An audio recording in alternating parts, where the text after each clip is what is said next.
Hi, I'm Lucas Rogers and I'd like to welcome you along to the Rogers Property Group. Today I'm going to be talking about the historical growth rates of property. You know, I must get asked this about once a month in every property investment workshop that I do. People always say, do you think property is going to continue to grow in value? Surely it's not going to continue to grow. It's high enough as it is. Wages aren't that high, and so on and so on and so on. Well, look, to be honest with you, I don't have a crystal ball and I can't tell you whether it's going to continue to grow. My better judgment says that it is, and to look at previous historical data is going to help us decide whether it's going to continue to grow. And also having a look at predictions for the future in regards to population growth and supply, that's going to give us a pretty good indication as to things if they're going to grow or not. Let's have a look at some historical data now. You can see here, I've put up here Brisbane and Sydney, and we're going back almost 50 years to see how growth rates have been. I bet you didn't know that in Brisbane, the median house price in 1970 was $8,500.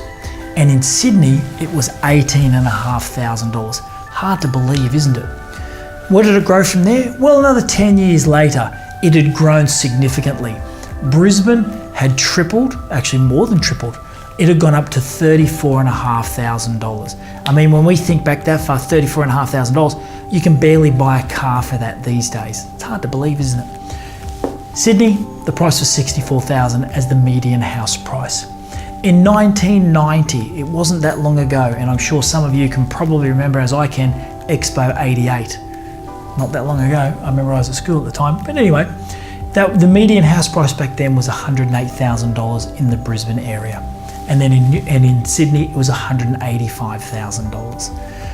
Moving along to the year 2000, I remember I came back from London in the year 2000 and a friend of mine had bought a house in New Farm.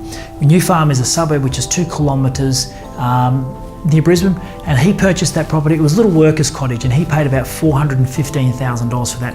And we were like, Patrick, mate, what are you doing? You're crazy. You've wasted your money. You're paying too much.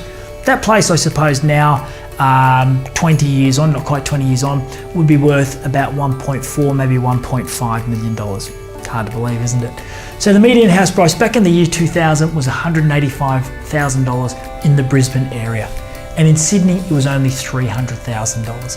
Moving further again, so you can see there that property is doubling around about every 10 years, because in Brisbane, the median house price in the year 2010 was $455,000, and in Sydney, it was about $600,000 there. What are they now? This is amazing. Well, in Brisbane, the median house price at the moment, depending on what agency you speak to, is around about $600,000 to $655,000. But the big one here, Sydney, wow. Sydney, the median house price there is about $1.2 million. Amazing, isn't it? Hard to believe. $1.2 million. There's actually more suburbs in Sydney area with a median house price greater than $1 million than below. It's hard to believe, isn't it? And I bet back there in 1970, no one would have thought that the median house price would be $1 million in the Sydney area. The median house price in Melbourne is also close to $1 million as well. And the median house price in Brisbane being $655,000, that's about half of what the Sydney market is at the moment. So we're anticipating a great growth rate there. So look, the question of, is property going to continue to grow? Very hard one for me to answer. But we can look at our historical data. It's continued to grow for the last 40, 50 years. So we can anticipate it's going to continue to grow as well. Some other future factors to look for as well.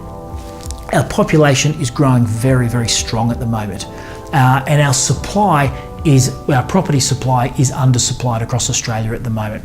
So when we've got an increase in demand, which is our population growth, and we have a decrease in supply, we've got a supply deficit gap there. When we have a supply deficit gap, we can anticipate we're going to get a price increase. So I'm very, very certain, well, it's 100% certain, but I'm very, very certain that property prices are going to continue to grow. However, like with anything, property does cycle. I would say that Sydney at the moment, being at $1.2 million, I would say that's definitely at the upper end of its cycle. And I think as an investor, you'd be crazy to buy anything in Sydney at the moment. As Melbourne as well, I think that's reached its peak. I think Brisbane is a fantastic market at the moment to be investigating as a property investor because I think the growth upside is huge in that market. You'll eventually get growth if you buy something in Sydney and Melbourne, but it's just going to take a much longer period. And that's typical of the way that property grows in value. It'll do nothing for a few years, then you'll get 20% for 3 years, and then it'll do nothing after that. So just mind the cycles.